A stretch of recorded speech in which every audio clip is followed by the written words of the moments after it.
औज़ुबिल्लाहिमिनश्शैतानिर्रजीम बिस्मिल्लाहिर्रहमानिर्रहीम। Dear fellows, आज हम जो अहम टॉपिक रेलेवेंसी एंड एडमिसिबिलिटी का टेकअप करने जा रहे हैं, ये कानून शहादत ऑर्डर का एक अहम टॉपिक है। इस टॉपिक पर साबका पेपर्स में 3 दफा क्वेश्चन पूछा जा चुका है और ये एडीपीपी और डीटीपीपी के रिवाइज सिलेबस में एक इंडिपेंडेंट टॉपिक के तौर पर भी इनकॉर्पोरेट किया गया है। अगर हम डियर फेलोज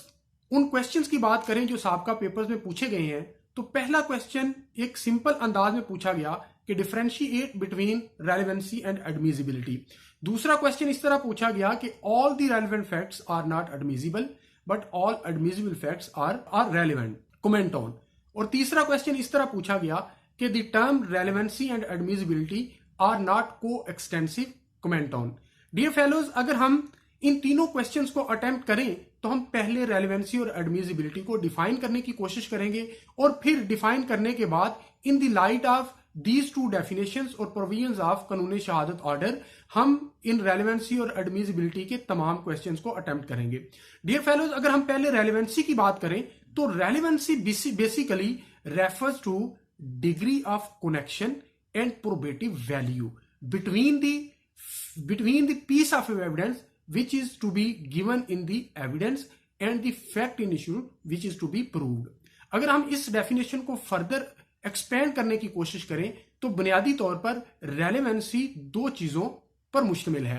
पहली बात कि जो फैक्ट प्रपोज किया जा रहा है to be given in the evidence and the fact in issue which is suppose to be proved, उनके दरमियान कनेक्शन कितना है, उनके दरमियान रेलेवेंसी कितनी है, उनके दरमियान रिलेशनशिप और नेक्सस कितना है। और दूसरा क्वेश्चन इसमें जो चीज सामने आती है वो प्रोबेटिव वैल्यू है। यानी प्रोबेटिव वैल्यू को अगर हम डिक्शनरी में सर्च आउट करने की कोशिश करें तो प्रोबेटिव का मतलब ये है कि which is serve to prove और सब्सटेंशिएट एनीथिंग। अगर हम रेलेवेंसी की अब बात करें तो रेलेवेंसी का मतलब ये हुआ कि अगर एक फैक्ट दूसरे फैक्ट को प्रूव करने के लिए उसका एक कनेक्शन है और उसको साबित करने के लिए वो मददगार साबित होता है तो वो रेलेवेंसी कहलाता है।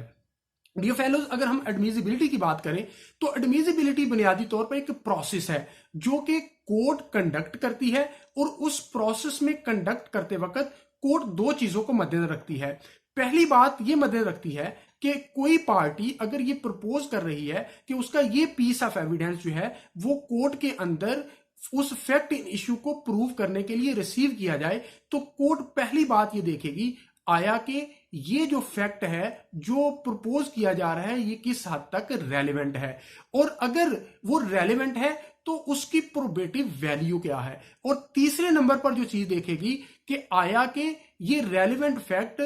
प्रोवाइडेड बाय दी कानून शहादत ऑर्डर के रेलेवेंट फैक्ट्स के अंदर फॉल करता है या नहीं करता। क्योंकि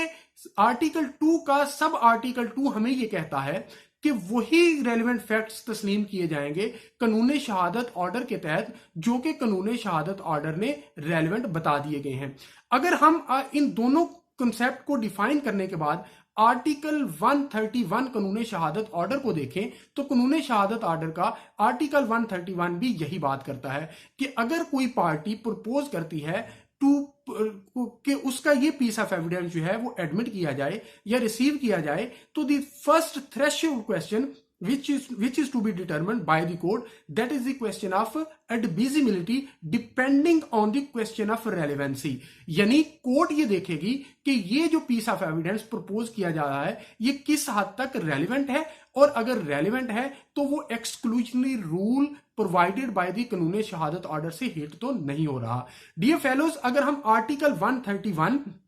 और फिर ये जो 2 डेफिनेशन हमने की हैं इनके तनाजुर में रेलेवेंसी और एडमिसिबिलिटी को देखें तो हमें ये पता चला कि जो रेलेवेंसी है that is a question of fact based on logic, experience, knowledge of human affairs जो कि लॉयर ने प्रपोज करते वक्त मद्देनजर रखने होते हैं। दूसरी तरह अगर हम क्वेश्चन ऑफ एडमिसिबिलिटी को देखें तो क्वेश्चन ऑफ एडमिसिबिलिटी बुनियादी तौर पर क्वेश्चन ऑफ लॉ है जो कि कोर्ट ने डिटरमिन करना होता है जब कोई भी पीस ऑफ एविडेंस प्रपोज किया जाता है टू बी एडमिटेड और रिसीव्ड। आया कि ये रेलिवेंट फैक्ट है, इसकी प्रोबेटिव वैल्यू कितनी है, और अगर इसकी रेलिवेंट भी है और प्रोबेटिव वैल्यू भी है तो फिर आया कि ये उन रेलिवेंट फैक्ट्स में फॉल करता है जो कि कानून शहादत ऑर्डर ने दिए हैं। तो डियर फेलोज, इस तरह रेलिवेंसी और एडमिसिबिलिटी को डेफिनेशन के जरिए आर्टिकल 131 के जरिए और आर्टिकल 2 के तहत हमने एक डिफरेंस क्रिएट किया। और अभी हम जो क्वेश्चन लेंगे वो सेकंड क्वेश्चन लेंगे जिसमें यह कहा गया कि all the relevant facts are not admissible but all admissible facts are relevant. Dear fellows, हमने जो रेलिवेंसी की डेफिनेशन की और कानून शहादत ऑर्डर को अगर उसकी लाइट में पढ़ा जाए तो बहुत सारे फैक्ट्स ऐसे हैं जो लॉजिकली कनेक्शन उनका फैक्ट इन इशू के साथ बनता है और उनकी प्रोबेटिव वैल्यू भी होती है, लेकिन कानून शहादत ऑर्डर के एक्सक्लूजनरी रूल के मुताबिक उनको एक्सक्लूड कर दिया गया। तो अगर अब इस फ्रेज को देखा जाए कि all relevant facts are not admissible, तो इसके मुताबिक अगर कानून शहादत ऑर्डर के आर्टिकल्स को हम पढ़ें तो आर्टिकल 2 का सब आर्टिकल 2 और आर्टिकल 18 से आर्टिकल 69 तक हमें यह बताते हैं कि only those relevant facts are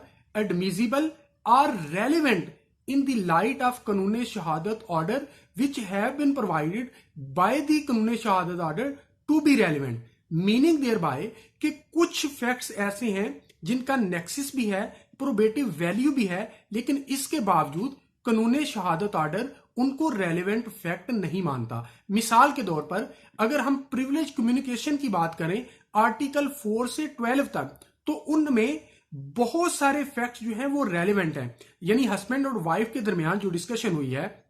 या अदालत के नॉलेज में जो फैक्ट्स हैं वो रेलिवेंट हैं, उनकी प्रोबेटिव वैल्यू भी है, लेकिन वो प्रिविलेज कम्युनिकेशन के तहत एक्सक्लूड कर दिए गए। इसी तरह अगर हम देखें आर्टिकल 37, 38 और 39 के तहत कन्फेशन अदरवाइज रेलिवेंट फैक्ट है, लेकिन अगर वो कन्फेशन जो है वो on the basis of inducement, on the basis of intimidation या ऑन द बेसिस ऑफ कॉर्जन जो है ऑब्टेन की गई है, तो आर्टिकल 37 वो कहता है कि वो एडमिसिबल नहीं है, मीनिंग देयर बाय कि वो रेलिवेंट तो है लेकिन एडमिसिबल नहीं है। इसी तरह अगर कन्फेशन जो है वो टू दी पुलिस ऑफिसर की गई है वो भी रेलिवेंट नहीं है, in the custody of police की गई है वो भी रेलिवेंट नहीं है। वो लॉजिकली रेलिवेंट है, प्रोबेटिव वैल्यू भी उसकी है, लेकिन कानून शहादत ऑर्डर के एक्सक्लूजनरी रूल के मुताबिक उसको एक्सक्लूड कर दिया गया।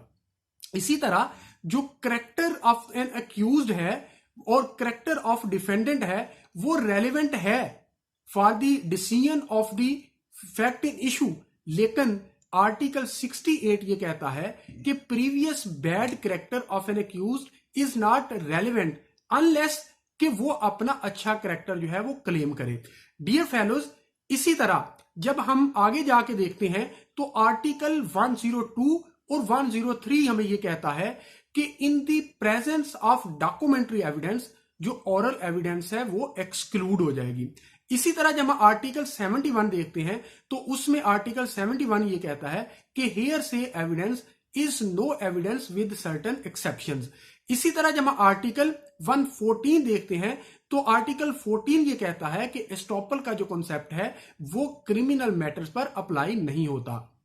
तो डियर फेलोज, ये वो तमाम फैक्ट्स हैं जो अदरवाइज रेलिवेंट हैं, इनका कनेक्शन भी है, इनका रिलेशनशिप भी है with the fact in issue और इनकी प्रोबेटिव वैल्यू भी है, लेकिन ये एडमिसिबल नहीं है इसलिए कि कानून शहादत ऑर्डर के एक्सक्लूजनरी रूल से ये हिट हो रहे हैं। डियर फेलोज, अगर हम इसके दूसरे पार्ट की बात करें कि all admissible facts are relevant, तो हम देखते हैं कि बहुत सारे प्रिलिमिनरी क्वेश्चंस अंडर कानून शहादत ऑर्डर एडमिसिबल हैं डिस्पाइट द फैक्ट कि उनकी रेलिवेंस नहीं होती। इसी तरह क्रॉस एग्जामिनेशन में हम ये देखते हैं कि बहुत सारे क्वेश्चन की अदरवाइज लॉजिकल रेलेवेंस नहीं बनती या उनकी प्रोबेटिव वैल्यू नहीं होती, लेकिन चूंकि कानून शहादत ऑर्डर ने यह कह दिया है कि क्रॉस एग्जामिनेशन में ये रेलेवेंट हैं तो उनकी रेलेवेंसी तस्लीम की जाती है और उनकी एडमिसिबिलिटी भी तस्लीम की जाती है।